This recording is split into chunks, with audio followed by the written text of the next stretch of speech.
Hello, welcome once again to the monthly market. I'm your happy salesman, here for another cart full of colorful artifacts. Today's stock, we are going old school. And I mean really old school. Today we are dealing with artifacts related to long-lost empires. On the Loremaster side, we have gone through many lost empires. But today we finally have enough to bring many of these ancient artifacts together in our typical group of 10, with a few extras thrown in to round them out. Let's just say I did not realize one of these artifacts came from Ustalav, otherwise we had seen it last time. Oh well, remembering again now. Either way, time to open shop. So ready to take a look? Starting off, we have an item whose origins are actually more recent, created during the Third Crusades of the World Wound. The Kiss of Noctua is a pair of lips. Already a good start to the story, isn't it? They used to belong to the succubus Noctura, who was the head assassin of Noctura. Imaginative theme naming in the abyss, isn't it? Anyway, she was sent to spread discord within the Crusades, which, not like that was a hard job considering how much of a mess the Crusades were. But despite being head assassin, she was one of the ones who actually managed to fail somehow. She ended up head off, on a stake. However, she had managed to seduce one Low Templar, who was so in love with her to the point that he flayed her lips off and sewed them on his own face. Lovely. The wearer of the lips, if wearer is the right word, has the power to drain levels of the people they kiss.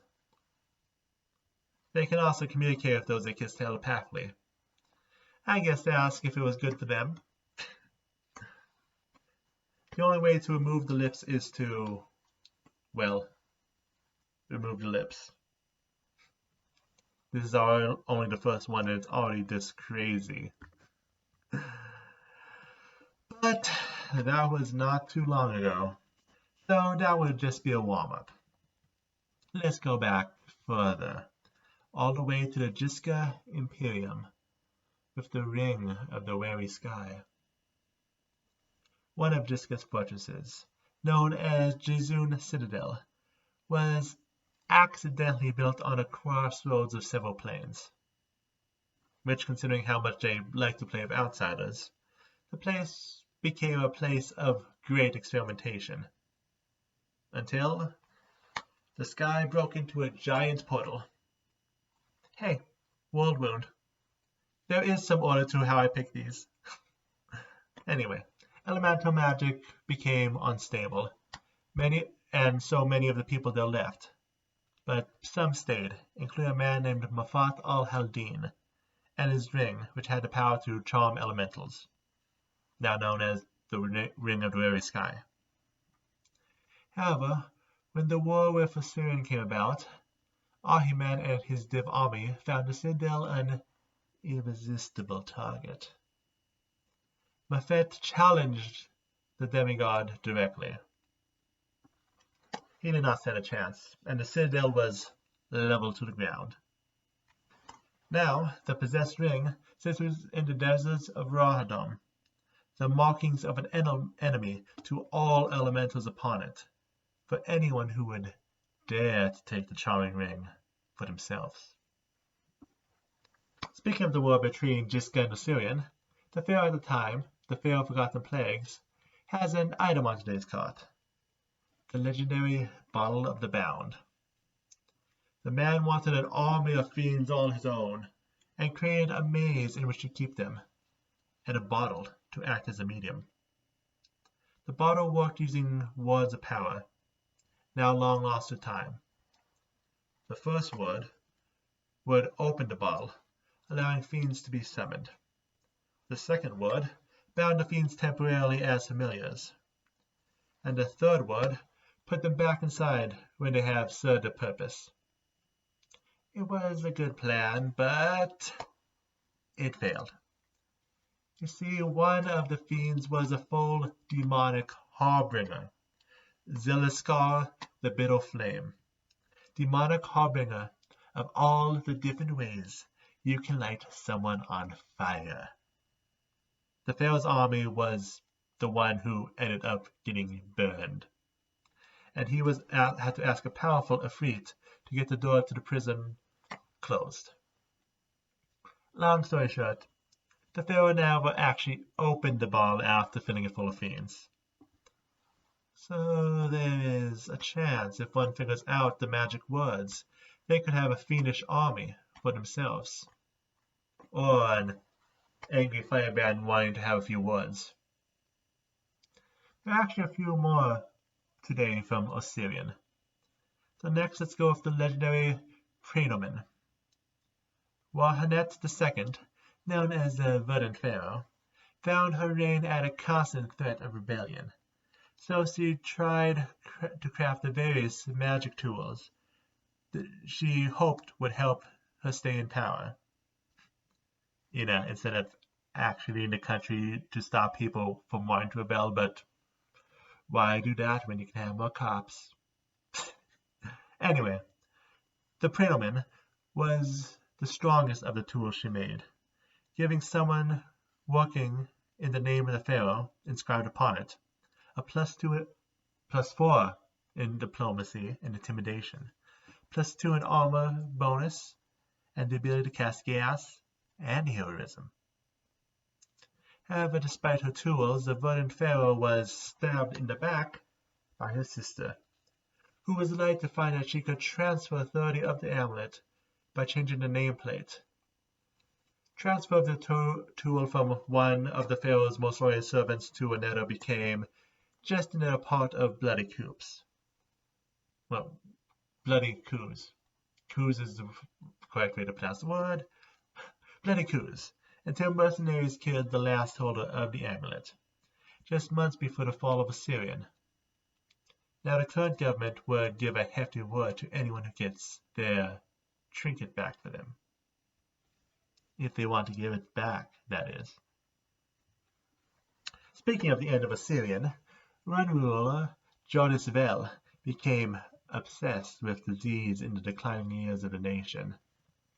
To continue her research and rule, she became a lich through the creation of our next item, the Phylactery of Jadis-Vel.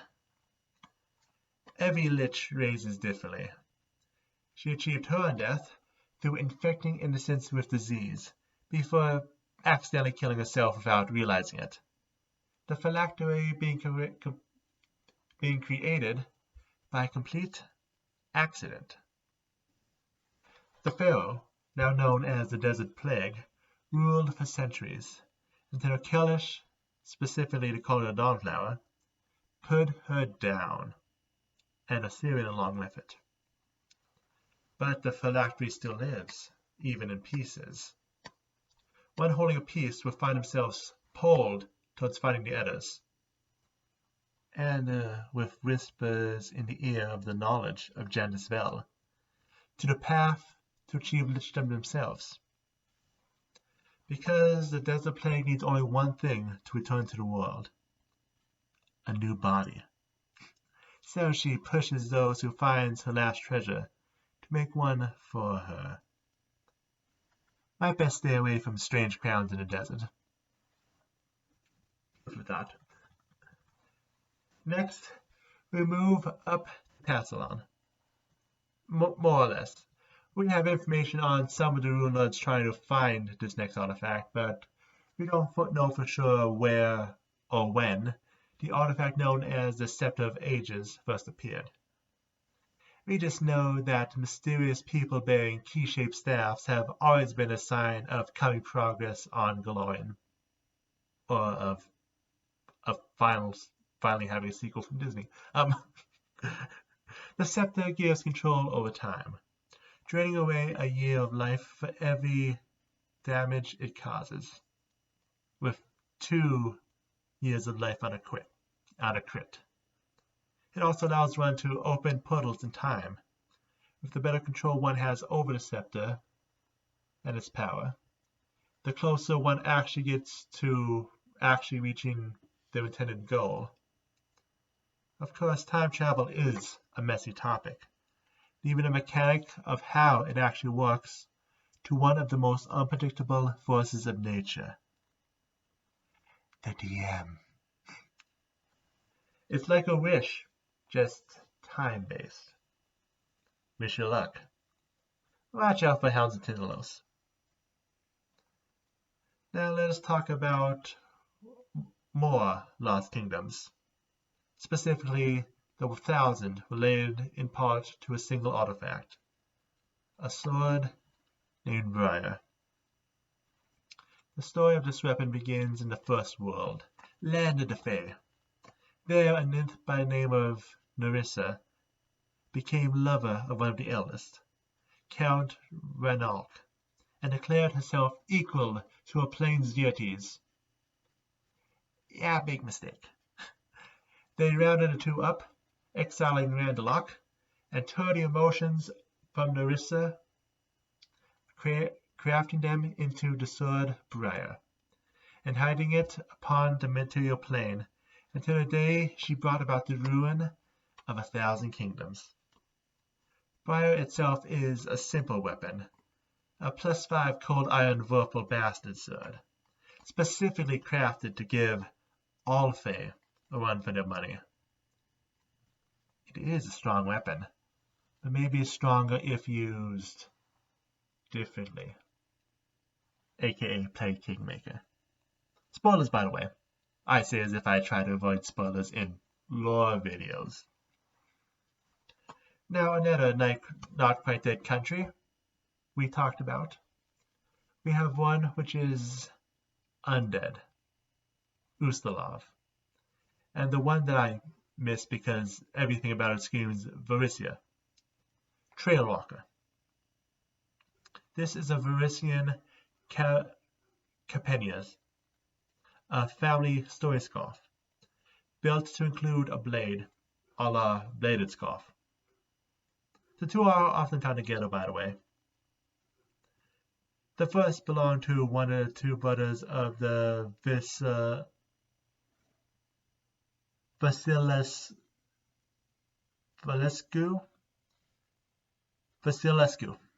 that's what I go with, Vasilescu family. Amazing nomads, even in terms of how far Varisians usually travel. In Ustalov, the group found themselves trapped in the Shadow Woods, every trail looping back into the clearing. And one of the brothers was bitten. Using the cursed brother's scarf, a fortune teller was able to find the path, and the brother was able to put down his werekin. The scarf counts as a reach weapon, and is the kind that can attack those adjacent as well. It can also allow one to travel a distance along a path, as per the mention door.